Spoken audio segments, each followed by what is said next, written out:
Bonjour, nous allons parler aujourd'hui du délit de fuite. Penchons-nous d'abord sur la définition de ce délit en droit routier.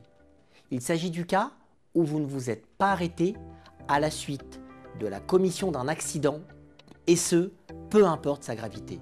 Vous l'avez donc compris, vous avez l'obligation de vous arrêter dès lors qu'un accident a eu lieu, qu'il soit minime ou plus important.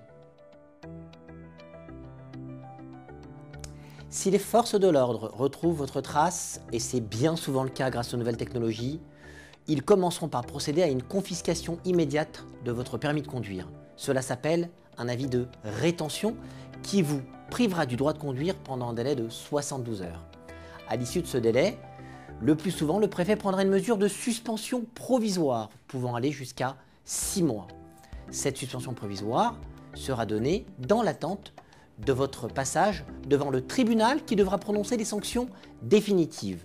Attention, ces sanctions sont importantes en matière de délit de fuite puisqu'elles pourront aller jusqu'à 3 ans d'emprisonnement, 75 000 € d'amende. Le tribunal pourra également prononcer l'annulation de votre permis de conduire pour une durée allant jusqu'à 3 ans.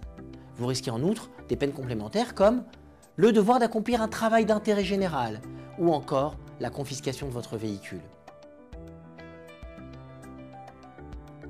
Vous avez le droit de vous faire défendre par un avocat expert en droit routier. Notre cabinet pourra ainsi vous accompagner tout au long de cette procédure, depuis la suspension administrative de votre permis, en déposant un recours auprès du préfet visant à diminuer cette période de suspension provisoire. Nous pourrons par la suite vous accompagner devant le tribunal correctionnel qui devra décider des sanctions définitives. Notre cabinet vous apportera toute son expertise pour analyser votre dossier et optimiser les résultats qui vous seront proposés.